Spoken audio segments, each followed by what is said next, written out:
Hello and welcome to rePRO Film Festival by Mama.film. I'm Leila Meadow-Connor. I'm Mallory Martin. And I'm Debbie Samples. As the founders of rePRO, we thank you for joining us for these call to action conversations. We want to thank the village of people who have made this festival possible, our filmmakers, special guests, partners, sponsors, and of course you, our audience. You've let your time, talents, and expertise to help amplify the voices that are so crucial in the fight for reproductive justice and bodily autonomy. When you purchase tickets and donate to rePRO, you become an active participant in change, as all net ticket sales and accompanying donations support our 5 beneficiary organizations. We thank you for participating in these vitally important call to action conversations and hope you leave feeling empowered to be your own advocate in the world. Please keep women's reproductive rights at the forefront of your mind as we enter this critical election season. We're pleased to present the Gender Spectrum Lens Call to Action conversation moderated by filmmaker Rodgers. Welcome to the Gender Spectrum Lens Call to Action conversation. My name is Rodgers and my pronouns are he, him, his. I'm a queer and transgender man and I love talking about movies and also love talking about justice.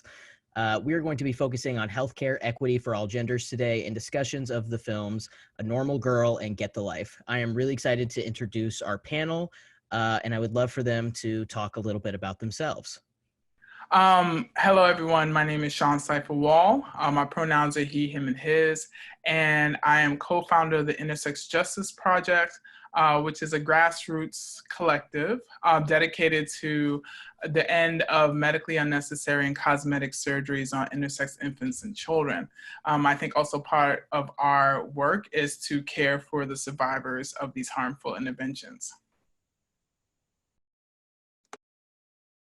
Hi, my name is Devan Rose. My pronouns are he, him, his, them, theirs, and I identify as an indigenous queer person, specifically Yaqui, and my gender identity is Two-Spirit. I work with the Trans Latino Coalition in LA, and we work with getting resources to the trans community there, such as food, housing, helping with workforce, and helping with recently incarcerated folks when they come out so that they have, food and shelter and things like that. Hi, and I'm Nigel. My pronouns are he, him. I identify as a non-binary trans dude, and I'm the Kansas State organizer for URGE, which stands for Unite for Reproductive and Gender Equity. We're a youth-led, youth-driven organization, mainly in the South and Midwest, and also in California, where we do work with young people to build up their activism around reproductive justice and give them leadership opportunities to really grow into their leadership capabilities. Thank you all so much for being here for this conversation. I'm really excited to get to ask you all questions. So first question, Saifa, can you please talk about your work with the Intersex Justice Project and how it came to be? Yeah, thank you for the question. So the Intersex Justice Project, we started doing work together. I would say it was founded in 2016. And it came out of statements that we did for Intersex Awareness Day, which falls on October 26th of every year. And basically, we wanted to create a place in the movement for intersex people of color. So that, because we recognize that, so often the contributions of Black people, women and femmes, disabled folks, queer trans folks often their contributions get overlooked in the social justice movement. So we wanted to create a place for us to exist. So there were 3 co-founders, myself, Pigeon Pagonis, and Lynell Stephanie Long, who's like a long time, intersex rights activist and pioneer. We founded the organization and we did our first protest in 2017 against Lurie Children's Hospital in Chicago. And we chose that as a site of protest because Pigeon was harmed there as a child.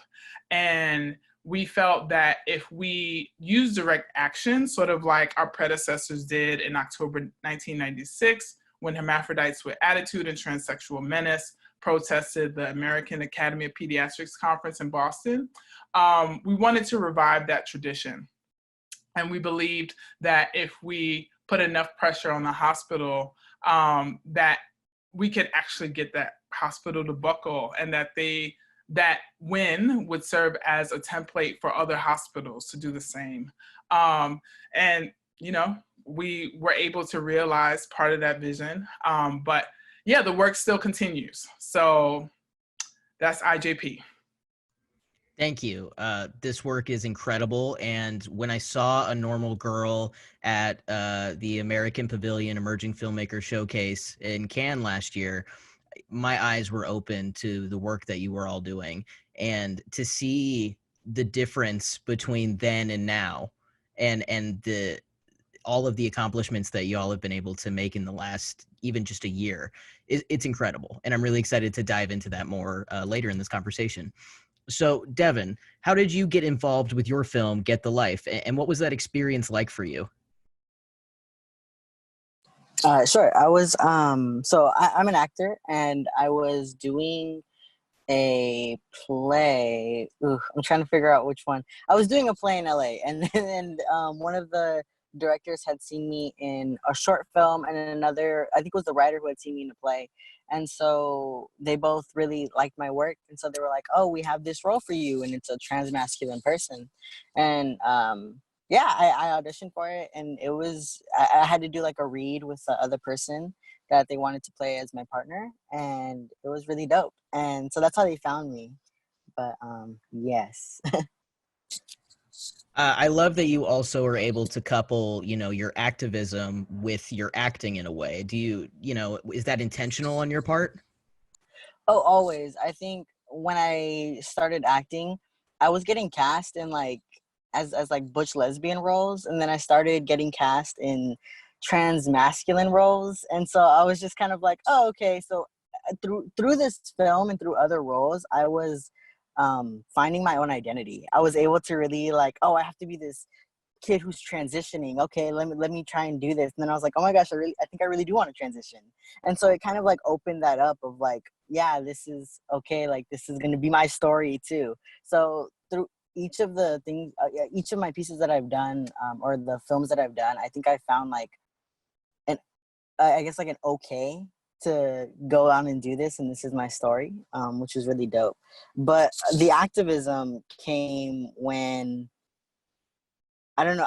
I started finding friends who were also trans, and we were all going through these things. And I was more privileged than most because I had like I wasn't homeless. I had food on the table. Like there were just some privileges that I had where like other folks, my friends, didn't have that.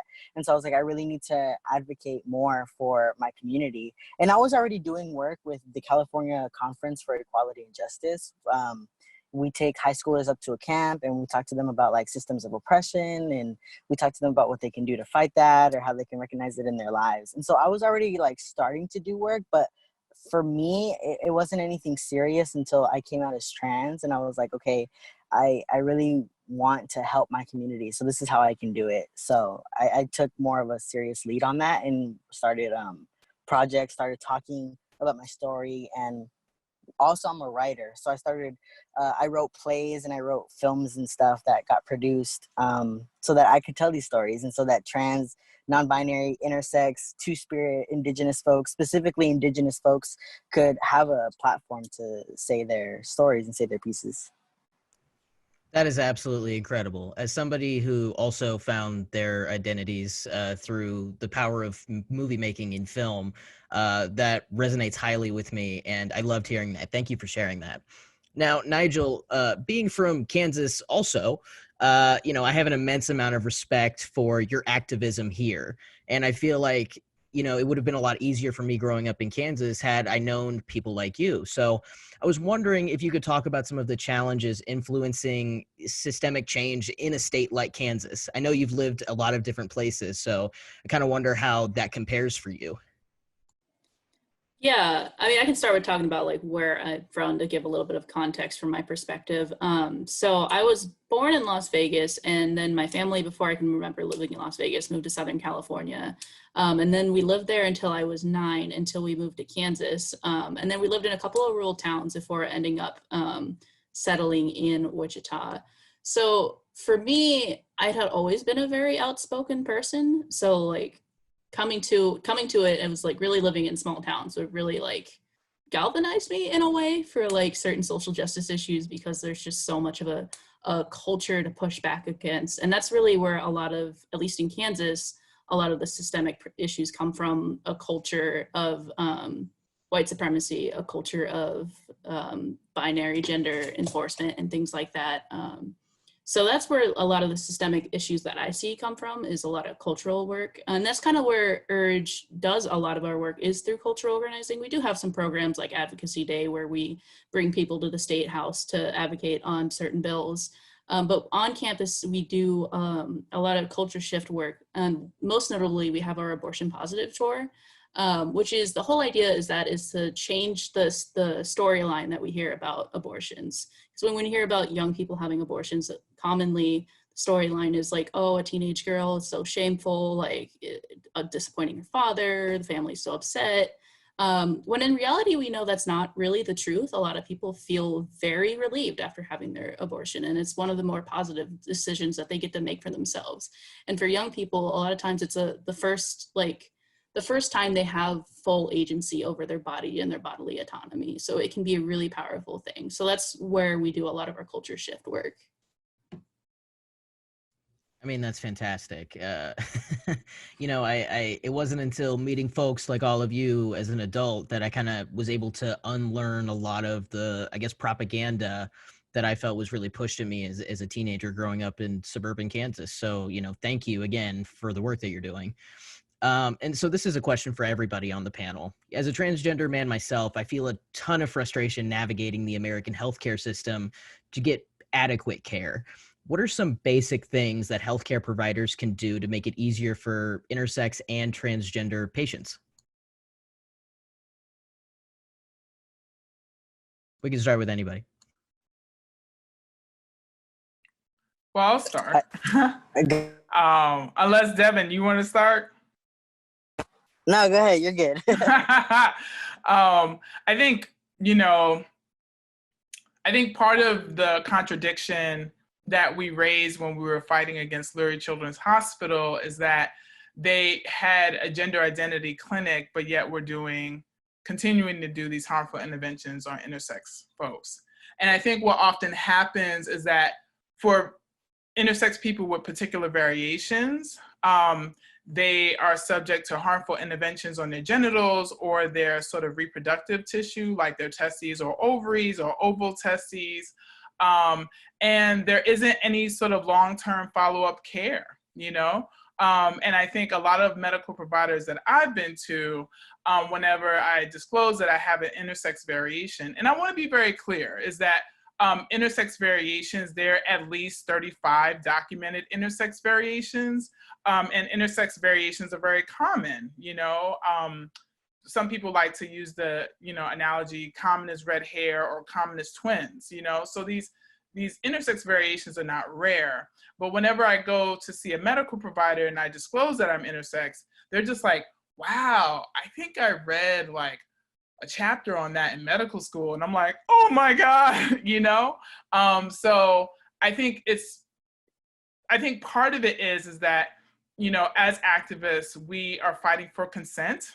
In healthcare, we're fighting for being able, like, I really like what Nigel said about really fighting for bodily autonomy and fighting for consent over the choices that we get to make about our bodies, but also wanting comprehensive healthcare that really addresses individual needs. And I think this is where there is overlap with the trans community, because a lot of intersex people who were incorrectly assigned a gender at birth end up identifying as trans or go through a trans process or have a trans experience. So I think that's what makes healthcare even more important. Devan, Nigel, do either of you have anything else to add to that?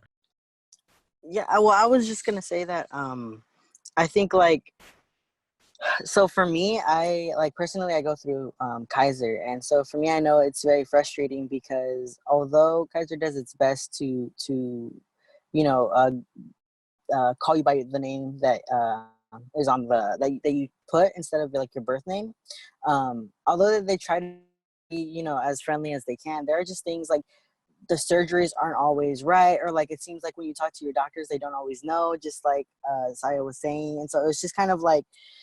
It's a little frustrating, because you feel like you're trying to, it feels like you're teaching something, right, to somebody who should probably already know something about these things, rather than actually just kind of getting the treatment that you need and worrying about, okay, what are the next steps from here? You're basically teaching this person, why am I wearing my binder, and is my binder too tight? Like, if it's too tight, is that okay? Or like, what are the health benefits to that, or what are the cons to that? Like, you can't really ask questions sometimes, you know? And so I think it's like, you want to, it's getting rid of like the stereotypes and the stigmas that are there, but also trying to find a way to make sure healthcare providers and workers can get like some type of training and some type of like, oh, like if they could partner with an organization that's doing this work already, whether, like if it's like a social justice type of organization, and they can like take one of their classes or something, you know, but something so that so they can learn and have the correct vocabulary and at least know some of the lingo of what people are talking about. I think those are all great points. It is very frustrating getting misgendered and dead named in the waiting room of a transgender health clinic. I've been there myself. It's endlessly frustrating, and you know, I don't wish that on anybody, because it is, quite frankly, dehumanizing, and people who don't have to think about their relationship to their own body so much, or their relationship to their gender, really don't seem to understand how hurtful it is. And so I think that you're bringing up great points, Devan. Nigel, do you have anything to add to this? I would just add, like, I agree with everything that Safia and Devan have said. And I would add that, like, even a simple change, like if folks wanted to, after this conversation, feel inspired and want to like change their practices, under intro paperwork, remove the words preferred name and preferred pronouns if you have them. If you don't have them, put those on there, but take the word preferred out, because for a lot of people, that is just a different way of a different transphobia. And I know a lot of people are well-meaning, and that's where we need to do a lot of community education work, because like my name is not my preferred name, it is my name, and my pronouns are my pronouns. They're not preferred. Please refer to me as he, him, you know. I think that's a great point. I think that's a great point, and I'm hoping to, you know, see that change, you know, not only in the medical fields, but everywhere. So thank you for that contribution. Now, can I just add something really quick? Absolutely. I just also wanted to add like funding. Like when we go to like trans wellness centers, or when we go to like places where they actually are helping these trans folks, they don't have enough funding to send folks to where they need to, or they don't have, like, they don't know how to you know, we're sending referrals and stuff, but these places that are accepting the referrals for mental health or whatever, they don't have enough funding to take everybody, or like they have to take your insurance, and not everybody has insurance, you know, especially like undocumented trans folks. Like, how do they get help through these things? And so I think like, yeah, funding and will help a lot of folks get access to things that they normally wouldn't. All excellent points. All I can do is just sing your praises, because this is a terribly exciting panel to be on. Maybe because I'm not in enough rooms lately with other trans people, being trapped in my house. But this is really great. So there was a major victory for the End Intersex Surgery campaign when the Ann and Robert H. Lurie Children's Hospital of Chicago became the first hospital in the nation to apologize for performing cosmetic genital surgeries on intersex infants. And so I was really hoping that you could speak to what that campaign has accomplished and how you feel about the apology and what comes next. Yeah, I mean, I think it's huge, because although we like to believe that hospitals are really wonderful places of healing, I think they also are places of harm. And hospitals operate like corporations, you know, and they're more accountable to their stakeholders than they are to their employees or their staff or patients, you know. So I didn't expect in all years, especially 2020, that we would have this victory. It just didn't seem that it would be possible. But, you know, I think it was through so many efforts. You know, I think this was a 3-year campaign that started in 2017, and we used different tactics. It was like direct action, through protests. We had launched a petition. We were using social media. And I think what really helped to tip the scales, right, for work that was already in motion, was that India Moore, who is a non-binary actor / actress with Pose, is good friends with Pigeon. And Pigeon was sort of looking on the adolescent medicine website that treats trans patients, and Pigeon saw that there were pose, actresses on there, and Pigeon was pissed, and Pigeon told India, and India was like, oh no, not in my name, and I think because of, India posting is sort of like really kind of created this momentum from within the institution where you have like trans employees, intersex employees who were like, what is going on here? This is not right, and we need to do something about it.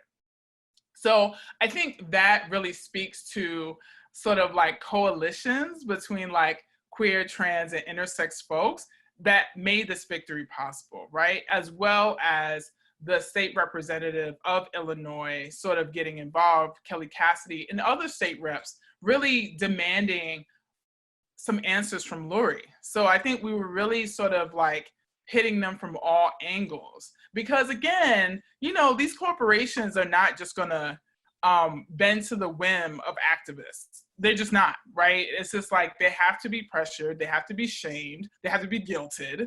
And sometimes the guilting doesn't work, So I think this is a victory not only for IJP, but also for all of the people who had supported us over the years, because it was like activist groups in Chicago and really people seeing how intersex surgery is a social justice issue and how it ties in with other issues of like racial justice, gender justice, disability justice. And so I think as far as next steps, I think we want to continue to really hold Lurie accountable because it wasn't a complete win. They have halted surgeries at the hospital for 6 months, which gives us 6 months to plan and to strategize, to make it a place where like intersex surgeries will not happen. So the work continues, but also we're also wanting legislation on both a state and a national level that will actually protect intersex people. And I think for me, as someone who has a background in public health, I think it's also important to really address the harm that has come to intersex folks, because I'm a survivor of intersex surgery. So many of my comrades are survivors of these of castration, of like forced vaginoplasty, like there has to be some atonement. There has to be some amends made for that.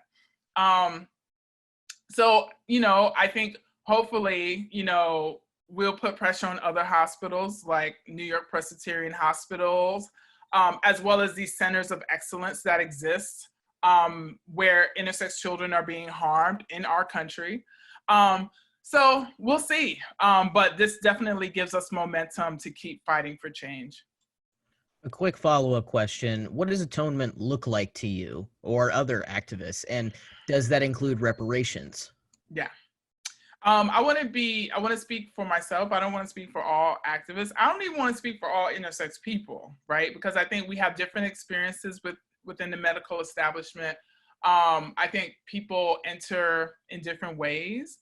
I would say that as an adult survivor of these interventions, I think there is a culture of accountability that needs to take place within medicine, where the perpetrators of this harm are held accountable through legal means.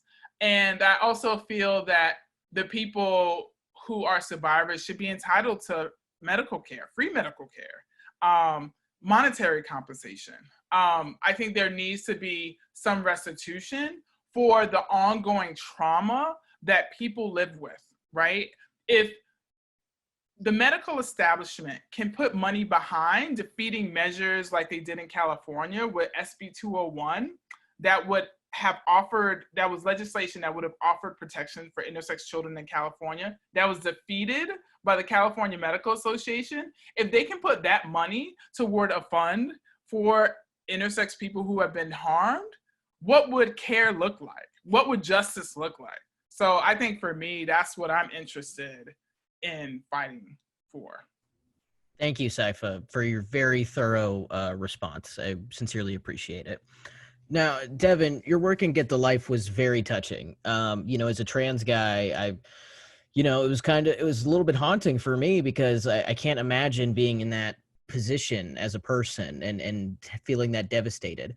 You know, and not, you know, to Nigel's point, not everybody feels that way about getting an abortion, right? But I think it can be very it can contribute a lot to dysphoria for a trans guy to have to go through an abortion like that. So I was wondering, what was your reaction to getting that script, and what made you say yes to playing the role? My initial reaction was shocked, and I think that's what made me want to do the role, was because I hadn't heard a story about a trans masculine person getting an abortion. And I wanted to, I guess, like, test my skills in that way of like, I want to be this character. I want to go into this and I want to feel this. I want to feel what it feels like to feel this dysphoria that this character is going to have to carry, you know? And especially dating a cisgender gay man. Like, again, those are like things we don't really see or hear a lot about, you know, besides like cis gay men like fetishizing trans men. And so here's this relationship where there was this cis gay man who wants to have a family, and what does that look like, right? So even in that, like, yes, the story is that this character is getting this abortion, but like before that, to even think that this queer couple with these bodies can have a family just kind of shifted that a little bit of like, wow, like this trans man and this gay cis man can have a family, they can have a kid if they wanted to. And I think starting hormones, I was told I couldn't. I was told as soon as you start hormones, like, you give up your chance of ever having a family. And now I know that's not true, right? And now I understand why they say that. But there are different ways to go about that. And so I think that's why the story is important. It's because there are just many layers to it that we don't often get to talk about or even see. Sorry, my dogs are running around back here. So pug life, right? So, you know, that, you know, I think that takes a ton of bravery, and I'm not necessarily for, you know, every trans person or, you know, being told like, oh, you're so brave, right? But I do think that it takes a lot of, it takes a certain level of courageousness to want to take on the feeling of that kind of dysphoria. I certainly wouldn't wish that for myself, but is that really important to you as an actor? To like take that on? Like, to take that on and want to represent, I guess, you know, our community in that way. Like, you know, you're taking on a lot of pain that a lot of people would rather go their whole lives without talking about. Yeah, I mean, but that's the thing, rather go their whole lives without talking about, but it's not something to be ashamed of, or it's not something that we can't all work through, you know? We don't all go through it. Not all trans folks have to have dysphoria to be trans or non-binary, but the folks that do, like, you know, to make that space where you can talk about these feelings is good, you know? And I think, and to be real, when I was doing this role, I had a lot of like also like toxic masculinity. And so this role also challenged me because it was my first time doing like a sort of like a sex scene with a cis man. And I was very like, I can't do that, you know, like, I'm not attracted to men. I don't want people to think you know what I mean? Like, I had like these ideas, but I mean, Tona is such a kind person. Like, he helped me through those feelings.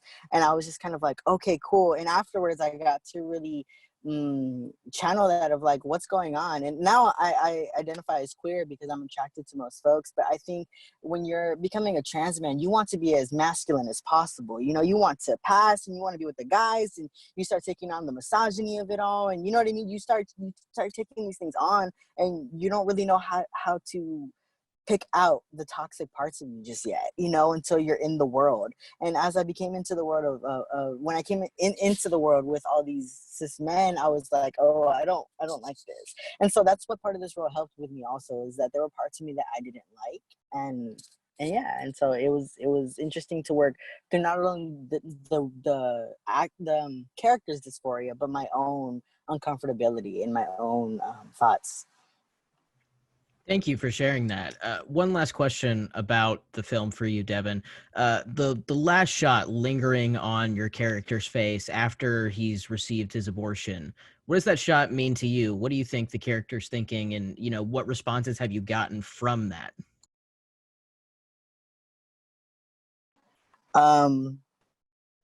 I mean, everybody loves that shot. That shot always. Well, first and foremost, I don't like watching myself on screen. I as a creative person, I critique everything I do, and so I was like, oh, I could have cried, I could have put a tear, I could have done something. You know what I mean? So I don't really. I didn't enjoy it at first, but when I started watching it by myself and really looking at how that scene made me feel, even right now, like it makes me very emotional. That like you the character either carries the weight of the dysphoria or the character carries the weight of the abortion, and either way it's just this very heavy final scene where now we're gonna go home, my partner's dreams are crushed, what does this mean for us, what is going on, am I a man now because I had the abortion, like is that what being a man is, like, you know what I mean? And so it's a very heavy scene, and it just, while doing that scene, you just wonder, like, which weight am I thinking about in the moment? I want to commend you for that performance because, that was a tough film for me to watch, just imagining myself in that position. And I thought you did it with such dignity and grace. So thank you for sharing your talents with us. So Thank now you. to Nigel, your work is also extended beyond conversations about healthcare. You also worked with the Wichita State University administration to implement a name change policy for students to benefit trans students who haven't had a legal name change yet. So can you talk about the importance of that initiative and the importance of trans people to be called by their names and not the ones assigned to them? Yeah, definitely. So I did that while I was still a student at Wichita State, and I was actually a chapter leader for URGE at the time. So things come full circle. And it was really important for me because that was the point of time when I was coming to reckoning with my gender identity, which being a student in government and questioning your gender identity is a lot to take on together. But I found a way to talk to student groups on campus, and consistently what I heard from trans students was that they needed a way to get their names on class rosters without even having to have that awkward conversation with professors. Because young folks don't really have the resources to get name changes. It was like $200 for me to file my name change. Plus you have to get a court date and you have to write letters, and it's just a very inaccessible process all around. And Kansas is one of the easier states to get it done. So it was really unrealistic for a lot of the friends and people that I talked to get that. And they just wanted an easy way to not have to go through that awkward conversation and maybe out yourself to a professor, because it's also very dangerous to completely out yourself to a professor you've only seen online. If you've only seen their name on a list and you've never had a relationship with them, you don't really know how to gauge whether or not you really want to come out to them. So that was really important. It ended up taking a couple of years after I graduated for it to really come into place. But last that I've heard, that the system has been completely updated. So now Blackboard, student email addresses, and rosters have the correct names for folks. I mean, that's incredible. I mean, so, I'm just thinking about that now as I'm going through the process of trying to change my own name at this moment. Can you talk to about the importance of that, though, to people who don't understand, our lived experiences? Can you talk to the audience and say the value of the dignity of being called by your name? Yeah, I mean, at least for my point of view, I had no association with my dead name, even as a kid, before really knowing anything about my gender identity. Even before I started to question, I was like, this name just this is not who I am. This is not my name. And to call somebody by their name is incredibly affirming. It lets them know that you're on their side, because every ally is going to make a misstep. I mean, heck, I even use the wrong pronouns for somebody sometimes. It happens. It's an honest mistake. But to put in the effort and not dead name somebody is huge and could make a world of difference for somebody. Because we also look at suicide statistics for trans youth. I believe it's either 41 or 49% of trans folks attempt suicide at some point in their life. But there has been research that shows if a trans kid has one adult that supports them, uses their name, uses their pronouns, and listens to what they need to get out, that number decreases very sharply. I can't remember the exact statistics and I don't want to put wrong numbers out there, but it's a very significant, like double-digit decrease. So that makes a world of difference for folks. Yeah, I mean, and thank you for speaking to that for our audience. You know, I think about my own experiences as a closeted queer trans kid, and what difference there would have been if somebody had just like told me I was fine the way I was, right? If they could have seen that. And so I appreciate all the work that you've done to make my home state all the better for the next generation coming up. Definitely. I think that also, Nigel, like what you're saying about like not going through that process with talking to your professor and not having that conversation, like that conversation is very, I mean, I know some trans folks who were in my same college and we all knew each other, but like the way we really connected is when we told those stories of professors who like dead named us in class even after, like right after having the conversation, or I mean I got kicked out of a class because I mean the teacher was transphobic. Like just these really like terrible situations are being like also like tokenized, right? I was in a human sexualities class and the professor didn't know a lot about like trans health, and so I was just like helping out, and like I became the like Wikipedia for the class of like trans 101. And so just those experiences too when you're in school is a lot to carry. Not only are you like coming out, but now you're like the reference for everybody and you're like that trans person in class. So that, yeah, that's very frustrating.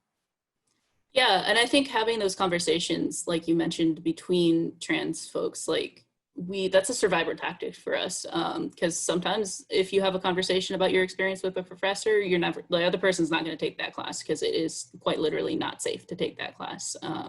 I know I had an experience where a professor did not handle pronouns very well, and then I had that conversation like, hey, this is like becoming an unsafe place for me to be because of like how flippant you were about, at the time I was trying out they them pronouns, and they were very flippant about they them pronouns.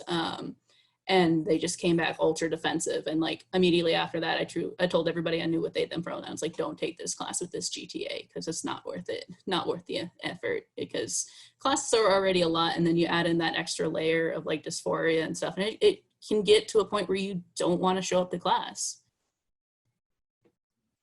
That's real.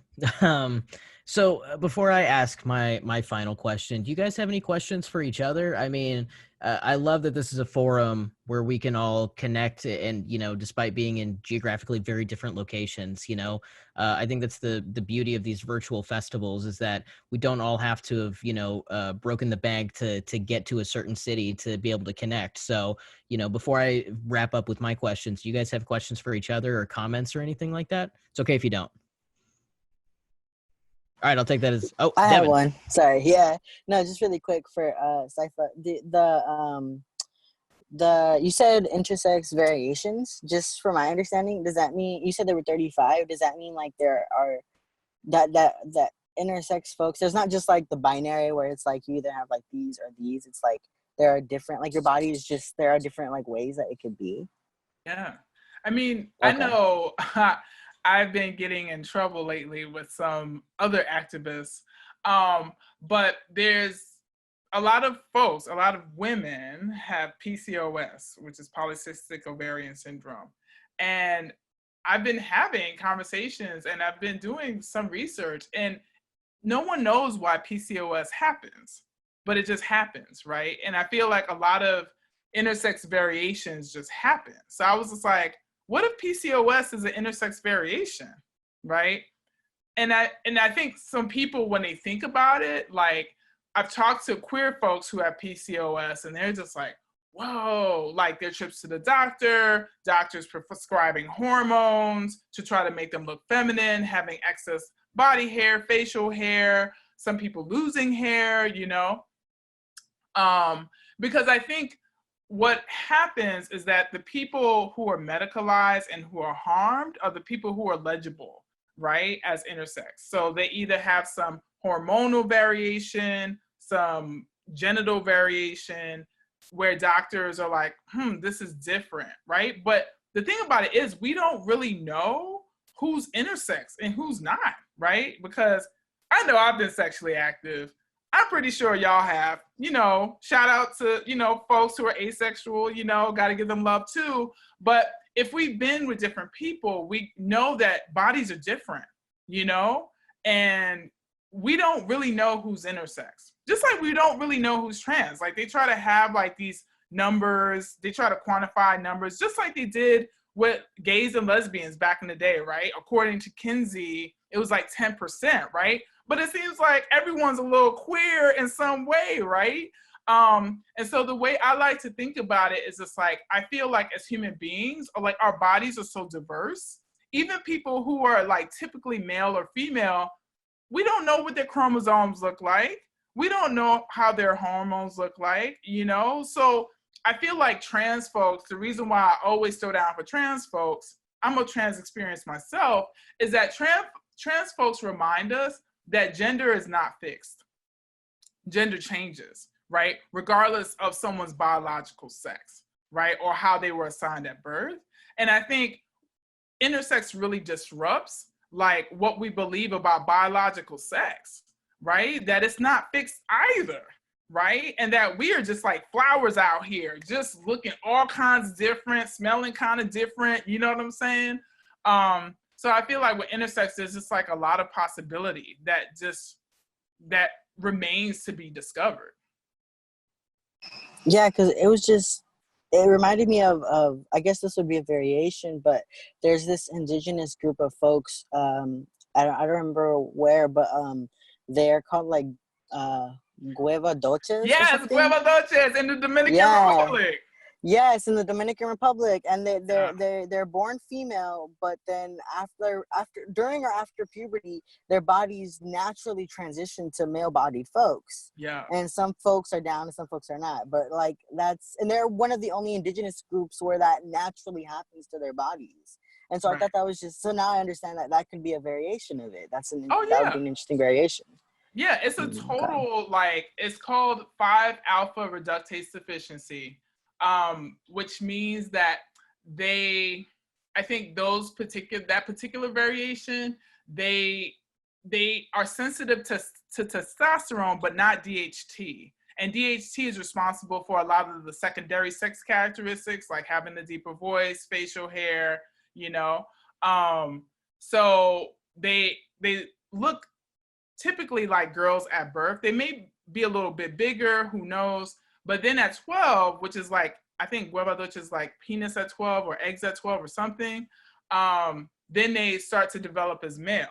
And what's so cool is that I think it's, I forgot where in the Dominican Republic, but people just know that this happens, right? And people are okay with it. They're like, oh, they're just some girls who change, right? And I think their cultures, they're different. There's specific variations, intersex variations that are specific to different cultures all over the world, right? And that's why, like, for me, it's just so important, like, for this fight, because I feel like intersex is like the foundation of humanity, Like, this is the foundation of who we are. Yeah, of course. And I was thinking, because like as an indigenous person, I mean, I'm always working to like decolonize myself, and so especially as a two-spirit person, you learn how sacred you are, and so like hearing about that group in the Dominican Republic, like, and seeing how the community is okay, they're under, like, it's an understanding thing, except for when you're outside of the community, then it becomes a bad thing, right? And so even in that, like in indigenous communities here in like the United States, where like two-spirit and intersex, those types of things are, even though part of the culture, and once upon a time we're part of these things and weren't such a negative thing that, so I think it's indigeneity is also getting back to that, and also teaching our own communities, hey, this is okay, this is how it used to be, and this is we're forced products of colonialism, we got to undo this stuff, so yeah, facts, all of it.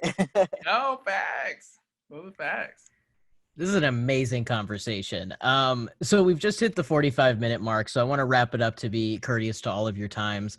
And so for a final call to action, this is a question for everybody on the panel. And let's go Nigel, Devan, Saifa, please.